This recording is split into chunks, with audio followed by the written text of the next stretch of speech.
আসসালামু আলাইকুম, শুভ সন্ধ্যা বন্ধুরা। আজকে সুন্দর একটা ব্লগ তোমাদের সঙ্গে শেয়ার করছি। আজকে দেখো আমার বাগানের সবুজ সবুজ শাকসবজি, সুন্দর সুন্দর সবুজ শাকসবজি, এগুলোই রান্না করেছি। এই অনুভূতিটাই তোমাদের সঙ্গে শেয়ার করব।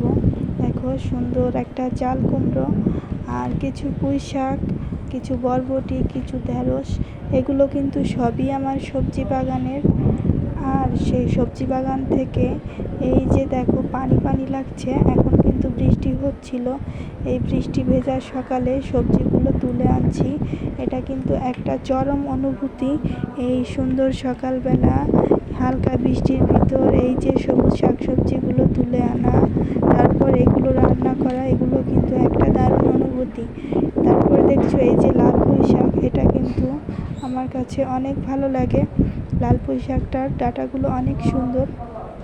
আজকে তোমাদের সঙ্গে সেই অনুভূতিটাই শেয়ার করব। আমার সকালটা শুরু হয়েছে একেবারে অনেক সকালে, সূর্য ওঠার সঙ্গে সঙ্গে।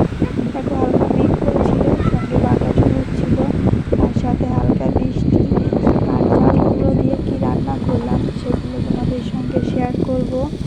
আর চাল কুমড়ো কীভাবে রান্না করছি সেই সবই তোমাদের সঙ্গে আজকে শেয়ার করতে যাচ্ছি।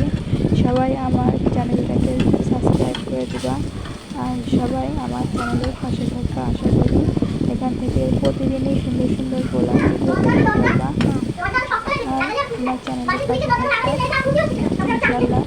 যাই হোক, আজকে কিন্তু আমার ভিডিওটা শুরু করছি। একটা ভিডিও কিন্তু শুধু যে মানে ভিডিও করলাম আর হয়ে গেল তা না। এই ভিডিওটা আমার সারাদিনের ভিডিও। সারাদিন একটু একটু ভিডিও ক্লিপ নিয়ে ঠিক বিকেলবেলা একটা বারান্দায় দাঁড়িয়ে সুন্দরভাবে ভিডিওটাকে তৈরি করে, আর এই যে ভয়েস ওভার করছি, এই ভয়েস ওভারও করছি সুন্দর প্রকৃতির মাঝে দাঁড়িয়ে। শোনা যাচ্ছে পাখির ডাক, আসলে আমার ভয়েসের পাশে এখানে আমার বারান্দায় দাঁড়ালে অনেক পাখির ডাক শোনা যায়। দেখো আজকে দিনটা কিন্তু সকালবেলার দিকে মেঘলা ছিল, তারপরে মোটামুটি ভালো হয়েছে।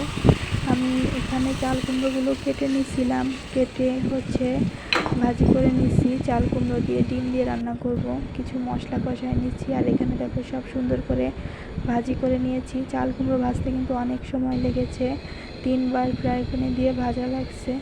আমার এই রান্নাটা করতে গেলে একটু ঝামেলা হয়, কেননা এক এক করে ভাজি করা লাগে। এই জন্য দেখো যখন আমি ডিমগুলো দিচ্ছিলাম, পানিটা আস্তে আস্তে মানে ছিটে উঠছিল। আমার এক হাতে ফোন ধরা ছিল, যার কারণে আমি ক্যামেরাটা, আমার স্ট্যান্ড ছিল না, এর জন্য ডিম দিচ্ছিলাম, তাই একটু পানিটা ছিটে আসছিল, সমস্যা হচ্ছিল। যা হোক তারপরেও দিয়ে দিছি। এখন দেখো আমার রান্না কিন্তু এখন হয়ে যাবে আস্তে আস্তে। মানে সব মশলা অল্প পানি দিয়েছি, যেহেতু এখানে আমার চাল কুমড়োটা ভাজি করা আর ডিমগুলো সিদ্ধ করা, বেশি পানি প্রয়োজন হবে না। তাই যেটুকু লাগে ততটুকু দিয়ে সুন্দর করে যা যা মশলা, পেঁয়াজ, রসুন, জিরা, কাঁচামরিচ, আমার বাসায় সব কিছু কাঁচামরিচ দিয়ে রান্না করা হয়, দিয়ে আমি পানিটা উতলা গেলে দিয়ে দিছি। এখন রান্না হচ্ছে আস্তে আস্তে। দেখো এখানে ছিটেও চলে আসছে যখন দিয়েছিলাম। এই যে এটা আমার মানে হাতেও লাগছে, গরম অবস্থা লাগে, কিন্তু যারা নতুন রান্না বান্না করো তারা কিন্তু একটু সাবধানে করবা। এই যে আস্তে আস্তে বলক আসা শুরু হয়েছে।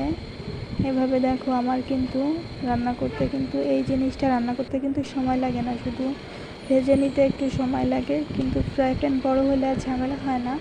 যাই হোক আমার ফ্রাই প্যানটা বড়ো ছিল মাশাল্লাহ। আর আমার 3বার দেওয়া লাগছে, একটা চাল কুমড়ো যেহেতু একটু সময় লাগছে এই আর কি। আর দেখো মেঘটা কিন্তু আবার করে আসছে, বাইরে হালকা হালকা মেঘ করে আসছে। এই যে মেঘ করে আসছে, দেখা যাচ্ছে আমার রান্নাঘর থেকে, জানলা থেকে দেখা যায় ভিউটা সুন্দর। আর ভিডিও করার সময় মাঝে মাঝে আমি জানলা থেকে এই ভিডিওটা নিয়ে থাকি। দেখো দূর আকাশ মেঘলা হয়ে গেছে, আর বিল্ডিংগুলো কিন্তু আকাশের ভিতরে অনেক সুন্দর লাগছে, মেঘলা আকাশের ভিতরে। এদিকে দেখো আমার ডিম আর চাল কুমড়োয় কিন্তু জাল উঠে গেছে, ঢাকনের ভিতর থেকেই দেখা যাচ্ছে সুন্দর। কাঁচের ঢাকনেই একটা সুবিধা, রান্না করার সময় উপর থেকেই দেখা যায়। এর পাশে কিন্তু আমি ডালও রান্না করছিলাম, এখানে টক ডাল রান্না করছি আমচুর দিয়ে। আমচুর বলতে যেটা আম শুকনো করে রাখা হয় ওটা দিয়ে।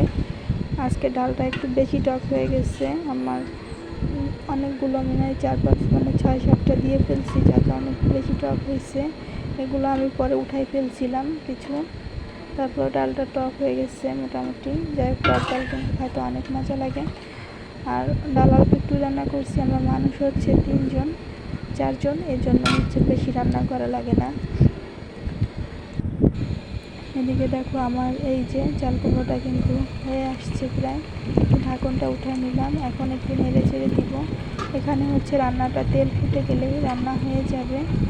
আর তেল প্রায় ফুটেই আসছে, দেখো এই যে পানি টেনে গেছে, আর ডিমগুলোও কিন্তু সুন্দরই হয়ে গেছে। এখন হচ্ছে আস্তে আস্তে একটু তেল ফুটায় নামাই ফেলবো। রান্নাটা কিন্তু অসাধারণ হয়। এই চাল কুমড়া ডিমের রান্নাটা কিন্তু খুব ভালো লাগে। সবাই একবার ট্রাই করে দেখতে পারো। বেশি ঝামেলা না, শুধু চাল কুমড়োটা ভাজতে একটু যা কষ্ট হয় এই আর কি। তারপরে কিন্তু রান্নাটা কিন্তু খুব মজা লাগে খাইতে।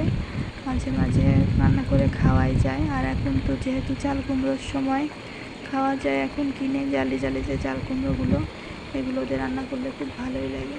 দেখো আমার কিন্তু মানে সুন্দরভাবে বলক চলে আসছে। আর কিছু সময় পরেই কিন্তু হয়ে যাবে রান্নাটা। রান্নাটা প্রায় শেষ হয়ে আসছে, শেষ হয়ে গেছে। আর দেখো বিকেলের আকাশটা কিন্তু অনেক সুন্দর। সকালে যে মেঘ ছিল বোঝাই যাচ্ছে না, এখন কিন্তু অনেক সুন্দর লাগছে। বন্ধুরা, যারা আমার এই পর্যন্ত ভিডিওটা দেখলে সবাই কিন্তু আমার চ্যানেলের পাশে থাকবে ইনশাল্লাহ।